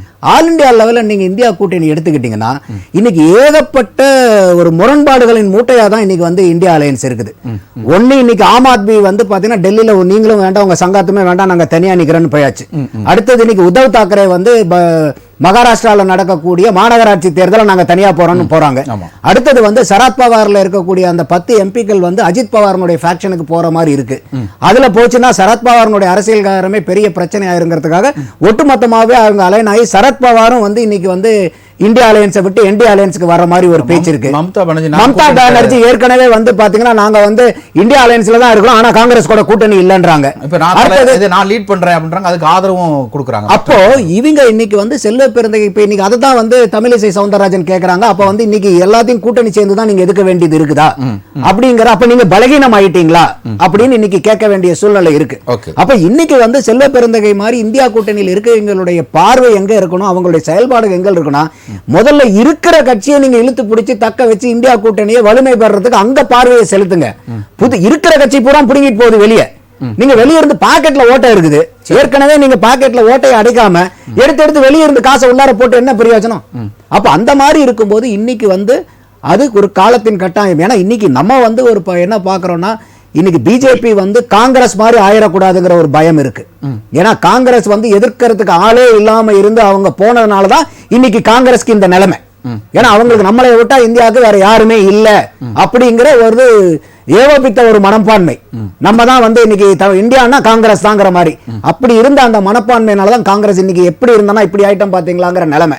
இதே மாதிரி வந்து பிஜேபியும் வந்து இன்னைக்கு வந்து 3வது முறையா ஜெயிச்சிருக்காங்க. ஆனா இவங்க வந்து திருப்பி அதே மாதிரி அந்த அதிகாரத்துல இருந்துட்டு நம்மளை விட்டா இன்னைக்கு வந்து காங்கிரஸ் முக்து பாரத்னு சொல்லிட்டு எதிர்க்கட்சியே இருக்கக்கூடாதுன்னு நினைச்சு நம்ம தான் இன்னைக்கு வந்து இந்தியானா பிஜேபிங்கிற இந்த மனப்பான்மை, காங்கிரஸ் மனப்பான்மை பிஜேபிக்கு வந்துருச்சுன்னா இன்னைக்கு காங்கிரஸ் அடைந்த நிலைமையை பிஜேபி அடையறதுக்கு ரொம்ப வருடங்கள் ஆயிடாது. ஓகே, நான் நிறைவான கருத்து உங்கள்ட்ட நான் ஸ்டார்ட் பண்றேன். இது நான் அந்த பிரேக் விடும் போது இந்த கொஸ்டின் முன் வச்சேன். வாக்கு வங்கி இது வந்து மிகப்பெரிய ஒரு குழப்பமாக இருக்கிறது. ஸோ இதில் அதிகமான வாக்கு பெர்சன்டேஜ் அப்படின்னு பார்த்தோம் அப்படின்னா சுமார் 22% மேலே இருக்கிற வாக்கு வந்து 30 வயதுலேருந்து 40 வயதுக்கும் இருக்கக்கூடிய அந்த வாக்காளர்கள் பெண்கள் அதிகமாக இருக்கிறாங்க. அதே போல் வந்து 19% அந்த பெர்சன்டேஜ் வாக்காளர்கள் அப்படின்னா வந்து 22லேருந்து 38 வரைக்கும் வராங்க. ஸோ இவர்கள் வந்து தீர்மானிக்கக்கூடிய ஒரு இடத்துல இருக்கிறாங்க. இந்த இடத்துல விஜய்க்கு வாக்குகள் அதிகமாக வருமா, அல்லது சீமான் அவர்களுக்கு வாக்குகள் அதிகமாக வருமா, இல்லை எப்பயும் போல திமுக அதிமுக 2 கட்சிகளுக்கும் அந்த வாக்குகள் போகுமா, இல்லை டேமேஜ் பண்ணுவாரா விஜய் வாக்கு வங்கியில்? 2024 தேர்தலினுடைய புள்ளி விவரத்தை எடுத்து பார்க்கும்போது இளைஞர்கள் வந்து 3 பக்கம் போயிருக்காங்க. இன்னும் சொல்ல போச்சுனாக்கா 2 பக்கம் வந்து அதிகமாக போயிருக்காங்க. ஒன்று வந்து பார்த்தீங்கன்னா நாம் தமிழருக்கு பக்கமும், இன்னொன்று வந்து அண்ணாமலையை நோக்கியும் போயிருக்கு. இன்னைக்கு வந்து ஏடிஎம்கே நோக்கி இளைஞர்கள் போயிருக்காங்க. ஆமா, இன்னைக்கு வந்து பாத்தீங்கன்னா 49 லட்சம் வாக்கு அண்ணாமலையினுடைய தலைமை எடுத்ததுக்கு அப்புறம் வந்து பாத்தீங்கன்னா அவர் மிகவும் ஸ்வீகரித்த கூட்டம் எதுனா அந்த இளைஞர்கள் கூட்டம். அந்த கூட்டம் வந்து இன்னைக்கு அந்த எலெக்ஷன் ரிசல்ட் சொல்லுது நமக்கு. அப்ப இன்னைக்கு விஜய் அவர்கள் உள்ளார வரும்போது அவருக்கும் வந்து ஒரு பெரிய பிம்பம் என்னன்னா, அந்த ரசிகர்கள் கூட்டம் போது உங்களுக்கு ஆப்வியஸா வந்து ஒரு 15 வயசுல இருந்து ஓட்டு இல்லைன்னா கூட உங்களுக்கு அந்த ரேஞ்சில் தான், ஈவன் 10 வயசுல இருந்து கூட வந்து பாத்தீங்கன்னா ஒரு 35 வயசு வரைக்கும் இருக்கக்கூடிய ஆட்கள், அந்த சினிமா மேல அதிகமாக மோகம் இருக்கக்கூடிய ஆட்கள். அதுல வந்து நீங்க வாக்கு சதவீதத்தில் மட்டும் நீங்க பார்க்க போனீங்கன்னா அட்லீஸ்ட் ஏறக்குறைய 30 to 40% ஓட் பேங்க் வந்து அந்த ஏஜ்ல இருக்கு. அப்படி இருக்கும்போது இது எல்லாமே இன்னைக்கு வந்து விஜய் சைட்ல இருந்து சொல்றது என்னன்னா, இன்னைக்கு 1 கோடி உறுப்பினர்களுக்கு மேல வந்து ஓட்டர் ஐடி கார்டு வச்சு எங்க கிட்ட சேர்ந்திருக்காங்க அப்படின்ட்டு. அப்ப இந்த இளைஞர்கள் வாக்க வந்து பெரிய அளவுக்கு வந்து ஸ்வீகரிக்கக்கூடிய சக்தி விஜய்க்கு இருக்கு, அதை மறுக்க முடியாது. ஆனா அந்த இளைஞர்கள் வாக்கு மட்டுமே அரசியல் மாற்றத்தை தமிழ்நாட்டில் ஏற்படுத்துறதுக்கு 10 மானா பத்தாது. ஏன்னா அதிருப்தியான வாக்காளர்கள் சொல்லுவாங்கல்ல, அப்ப திமுக மீதும் அதிமுக மீதும் அதிருப்தியா இருக்கிறவர்களுடைய வாக்குகள் தான் நாம் தமிழர் கட்சிக்கு போயிட்டு இருந்துச்சு. அது இளைஞர்கள் தான். இப்ப அதுலயுமே பாதி பேர் வந்து தாவைக்காக்க வர சேராம. அப்ப அதிருப்தியாளர்கள் ஓட்டும் இந்த பக்கம் வரக்கூடிய வாய்ப்புகள் இருக்கா? அது வந்து விஜய் எடுக்கக்கூடிய அரசியலை பொறுத்து. இந்த வரப்போற இந்த 1 வருஷம் வந்து விஜய் வந்து ஒரு பெரிய கட்சியை வந்து போன பிப்ரவரியில் அனௌன்ஸ் பண்ணார். இந்த பிப்ரவரி வந்து 1 வருஷம். இந்த 1 வருஷத்துல வந்து அவர் அரசியல்வாதியா எப்படி பரிணமிச்சாருன்னு பார்க்க போகும்போது அந்த அளவுக்கு ஆவரேஜ், பிலோ ஆவரேஜ் தான்.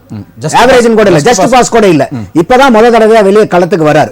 அப்ப இது வந்து ஒரு 2020 மேட்ச் மாதிரி ஆயிடுச்சுன்னு வச்சுக்கோங்க. இன்னைக்கு அரசியல் எப்படி வந்து ஒரு 2020 மேட்ச்ல வந்து கடைசி அந்த 3 to 5 ஓவர் நீங்க எப்படி விளையாடுறீங்களோ அது மேட்சை மாத்தி விடும். அந்த மாதிரி ஒரு கணக்குல வந்து விஜய் இருக்காரு. அது வந்து 1 வருஷம் போதும். அந்த 1 வருஷம் இப்ப பிப்ரவரியோட அவருடைய ஷூட்டிங் ஸ்கெடியூல் எல்லாம் முடியுது. மார்ச் மாசத்துல இருந்து அவர் களத்துக்கு வரதா இருக்கிறாரு. இன்னொரு பாராட்டப்பட வேண்டிய விஷயம் விஜய் கிட்ட என்னன்னாக்கா, நான் சினிமாவையும் விட்டுட்டேன்னா அரசியலுக்கு வந்துட்டுனா முழு நேரம் எனக்கு அரசியல் தான், நான் ஆத்துல ஒரு கால் சேத்துல ஒரு கால் இல்லன்ட்டாரு. அப்போ இந்த ஒரு மார்ச் மாசம் தொடர்ந்து அடுத்த மே மாசத்துக்குள்ளார எலெக்ஷன் முடிச்சாகணும் 2026க்குள்ளார. அந்த 1 வருடம் வந்து ஒரு சிறப்பான ஒரு களப்பணி, அரசியல் பணி, மக்களுக்கான களப்பணி ஆற்றினாவே அவர்னால வந்து நல்ல மக்கள் கிட்ட வந்து ஒரு நம்பிக்கை ஏற்படுத்த முடியும். ஆனா இப்ப இந்த கடந்த 1 வருஷமா இருக்கிற மாதிரி அடுத்த 1 வருஷம் இருந்துச்சுன்னா அது விஜய் கட்சிக்காகட்டும், விஜய்க்காகட்டும், அவரை நம்பி இருக்கிறவங்களுக்காகட்டும் அது ஒரு பெரிய ஏமாற்றமா தான் முடியும். அப்ப இன்னைக்கு வந்து அவர் தனிப்பட்ட முறையில நிற்கும் போது, இன்னைக்கு யதார்த்தமா இன்னைக்கு களத்தை பார்க்கும் போது விஜயும் வந்து தனியா நிக்கிறாருனாக்கா ஒரு 5 முனை போட்டியா மாறிடும். இன்னைக்கு நாம் தமிழர், BJP, ADMK, DMK and Vijay. அப்ப இந்த 5ம் இருக்கும் போது என்ன ஆகும்னாக்கா ஆட்டோமேட்டிக்கா வந்து இன்னைக்கு அரித்தமெட்டிக் கால்குலேஷன் தான் ஓடிட்டு இருக்குது. அப்ப வந்து திமுகவும் என்ன நினைக்கிறாங்க, நம்ம என்னதான் பண்ணாலும் கடைசியில் இருக்கக்கூடிய கூட்டணி கட்சியை காங்கிரஸ் எவ்வளவுதான் முட்டி அடிச்சுக்கிட்டு இருந்தாலும் அவங்களை அரவணைச்சா போதும், விசிகாவை அரவணைச்சா போதும், கம்யூனிஸ்டுகளை அரவணைச்சா போதும்ட்டு அவங்க அங்க இழுத்து பிடிக்கிறாங்க மக்கள் பணியை விட. அப்போ இந்த மாதிரி இருக்கக்கூடிய வெறும் அரித்தமெட்டிக்கை மட்டும் வச்சு இன்னைக்கு எலெக்ஷனை போய் சந்திக்கும் போது வெற்றி தோல்வி அடைக்குமே ஒழிய மக்களுக்கு உண்டான நல்ல அரசியல் கிடைக்காது. ஓகே. அப்போ இது மக்களுக்கு உண்டான நல்ல அரசியல் நீங்க கொடுக்க தவறிட்டாங்கன்னா கூட்டணி மக்களே வந்து கூட்டணியை நிராகரிக்க ஆரம்பிப்பாங்க. ஓகே, அப்போ இந்த விஜயனுடைய பரந்தூர் விசிட் வந்து மிகப்பெரிய ஒரு பரந்துபட்ட ஒரு அரசியல் உண்டாக்குன்னு சொல்லியிருக்கீங்க. இல்ல அவர் வந்து ஒரே வரியில இந்த பரந்தூர் விமான நிலையத்தினுடைய அன்னைக்கு இங்க போறது வந்து, ஏன்னா இது வந்து பெரிய அளவிலான மக்களுடைய வாழ்வாதாரத்தை சார்ந்தது, அந்த பகுதியினுடைய சூழ்நிலையில மாறுமா இதனுடைய கட்டாயம் மாறும். ஏன்னா இன்னைக்கு வந்து விஜய் அங்க போறது வந்து எல்லா இடத்துனாலும் இது பேசப்படும். நன்றி நன்றி. திரு நந்தகுமார், தமிழ்நாடு காங்கிரஸ் கமிட்டி, உங்களுடைய நிறைவான கருத்து, நேரமில்லை, ஒரு வரியில் எனக்கு முடிச்சு.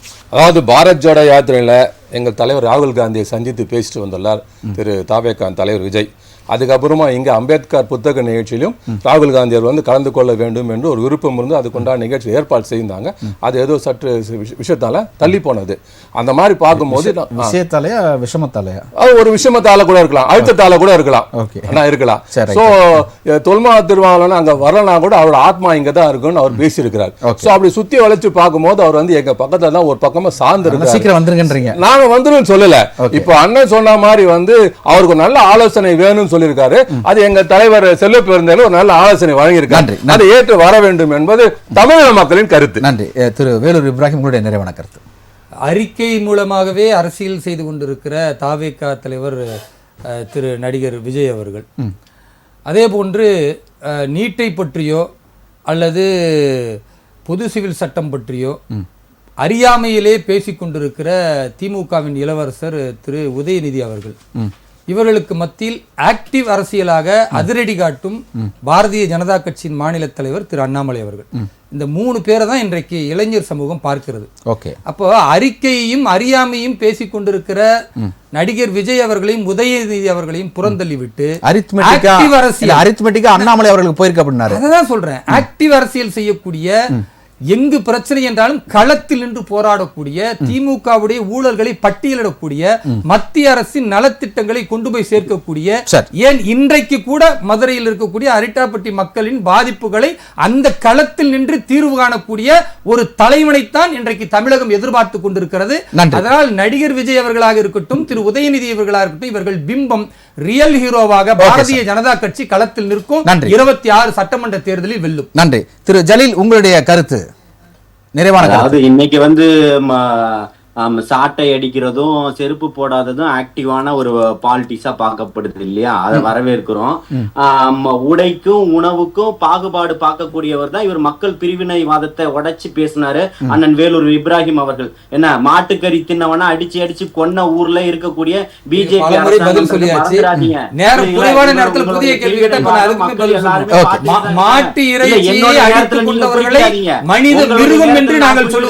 பாரதிய ஜனதா கட்சி சார்பாக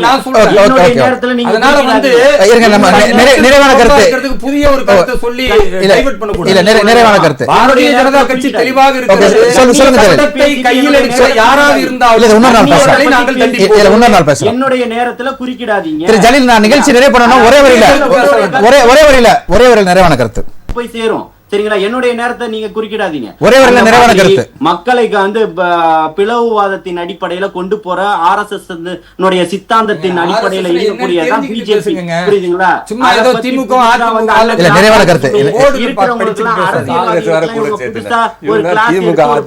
போல செயல்பட்டுக்கிட்டு இருக்காங்க. சரி திரு ஜலீல், நிறைவான கருத்து. நிறைவான கருத்து நிறைவான கருத்து உங்களுடைய நிகழ்ச்சியோட நிறைவான கருத்து. அவர் சொன்னதுக்கு சொல்லணும்ல, நிறைவான கருத்துக்களையுமே உள்ள வந்து கும்மி அடிக்கிறார். நான் என்ன பண்ண முடியும்? நான் வந்து இணைய வழியில தானே இருக்கிறேன். நேரடியா இருந்தா டிபேட் வேற மாதிரி இருந்திருக்கும். சரி, ரைட், ஓகே, நன்றி. அதனால எல்லாருக்குமே கருத்துக்கு பதில் கருத்து சொல்லக்கூடிய உரிமை. பரந்தூர் விமான நிலைய விசிட் உங்களுடைய தாவேகாவுக்கு எந்த அளவுக்கு ஒரு வரவேற்பை கொடுக்கும்? ஒரு வரியில. அதாவது பரந்தூர் விமான நிலைய விசிட் வந்து தாவேகாக்கு எந்த அளவுக்கு கொடுக்கும் இல்ல, மக்களுக்கு இன்னைக்கு அண்ணன் சகோதரர் சொன்னார் பாருங்க, 910 நாட்கள் 910 நாட்களை மிகப்பெரிய ஒரு மாற்றத்தை உருவாக்கக்கூடியதான் வரக்கூடிய 20ஆம் தேதி மிகப்பெரிய ஒரு மாற்றத்தை தமிழகத்துல உருவாக்கும். சொன்னார்கள் அண்ணன் வந்து அங்க அரிட்டாப்பட்டியில போய் உட்கார்ந்து இருக்கிறாருன்னு. ஏன் மத்திய அரசாங்கம் அனுமதி கொடுத்தது? இல்ல, இது இன்னொரு நாள் பேசலாம். இது இன்னொரு நாள் பேசலாம். இல்ல, இது இன்னொரு நாள் பேசலாம். இல்ல, நான் நிகழ்ச்சி நிறைய பண்ணணும். கேட்டு இல்ல, நான் நிகழ்ச்சி இல்ல அறிக்கை வந்தது. அதெல்லாம் அரசியல் இல்ல, இந்த கேள்வி நான் வைக்கலாம். இது டிபேட் லென்த்தா போயிட்டே இருக்கும். ஓகே ஜலீல், நன்றி நன்றி நன்றி. சொல்லுங்க. பாசிச அரசு திமுக ஆட்சி அதான் கண்டிச்சு அண்ணன் பேசி இருக்கிறாரு. நன்றி. தலைவர் தளபதியின் பக்கம் மக்கள் திமுக கண்டிங்க, அது வரவேற்கிறோம். ஆதரவோட மக்கள் நிக்கிறாரு. நன்றி. மக்கள் பக்கம் திமுக தளபதி கண்டிங்க. நிக்கிறாரு. நன்றி நன்றி நன்றி நன்றி நன்றி தாக்கரத்தை வரவேற்கிறோம். நிகழ்ச்சியில் வந்து கருத்துக்களை பதிவு செய்த 4 சிறப்பு அழைப்பாளருக்கு ராசிக்கு நன்றிகளையும் வாழ்த்துக்களையும் வணக்கங்களையும் தெரிவித்துக் கொள்கிறேன். நேர்களே, இத்துடன் நம்முடைய விவாதனம் நிகழ்ச்சி நிறைவு பெறுகிறது. இன்றைய விவாதனம் நிகழ்ச்சியில் கருத்துக்களை முன்வைத்தது அது அவர்களுடைய சொந்த கருத்துக்கள் என்பதை தெரியப்படுத்திக் கொண்டு மீண்டும் விவாதனம் நிகழ்ச்சியில் சந்திக்கலாம். நன்றி, வணக்கம் நண்பர்களே, மக்களே.